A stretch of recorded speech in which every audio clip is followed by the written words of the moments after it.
ఈ మధ్యన ఒక పెద్ద ట్రెండ్ నడుస్తుంది. ఆ ట్రెండ్కి వాసవి అనేటటువంటి సంస్థ బ్రేక్ వేసిందా, లేకపోతే మనకు ఒక భయాన్ని, ఒక అనుమానాన్ని క్రియేట్ చేసిందా చూడాలి. ఎందుకంటే యాక్చువల్గా మీరు ఒక 5 లక్షలు ఇచ్చి బుక్ చేసుకోండి, తర్వాత మీరు ఫ్లాట్ ఈ 2 ఏళ్లలో మీ చేతికి అందుతుంది అనేది ఒక లెక్క.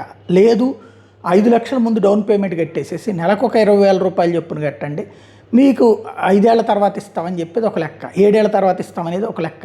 ఏమవుతున్నాయి అట్లాంటి ఫ్లాట్లు అంటే 3-4 రకాల ఆప్షన్స్ ఒకటే పెట్టినప్పుడు వాటిలో ఇమ్మీడియట్గా కట్టినటువంటి వాటిలో బాగానే ఉంటుంది. ఆ తర్వాత ఇట్లా 3 ఏళ్లకు 5 ఏళ్లకు 7 ఏళ్ళకు అన్న చోటన వీళ్ళు అప్పటికి మొదట కడుతున్నారు, మొదట్లో చీఫ్గానే ఉంటుంది, ఆ తర్వాత రేటు పెరిగిపోతుంది. రేటు పెరగగానే ఈ లంబడి కొడుకులు ఏం చేస్తున్నారు, ఇవ్వట్లేదు. అవి ఇవ్వకపోగా దానికి ఇవాళ రేటు కట్టమంటున్నారు. పోనీ పాత డబ్బులు ఇవ్వమంటే కూడా ఈ పాత డబ్బులు ఇచ్చేయమంటే ఇచ్చేస్తామంటారు. అప్పటికి ఎక్కువైపోతుంది. అది ఒక ఎత్తు అయితే, డబ్బులు కట్టిన తర్వాత పెద్ద పెద్ద సంస్థలు అని పేరు చెప్పుకుని డబ్బులు చెల్లించకపోతే ఎట్లుంటుందో వాసవి నిర్మాణ సంస్థ ఎదుట నిన్న ఫ్లాట్ ఓనర్లు నిరసన వ్యక్తం చేయడం. హైదరాబాద్ బాచుపల్లిలోని వాసవి గ్రూప్ అపార్ట్మెంట్ ఎదుట ఫ్లాట్ ఓనర్లది కట్టి కూడా ఇవ్వట్లేదు చేతికి.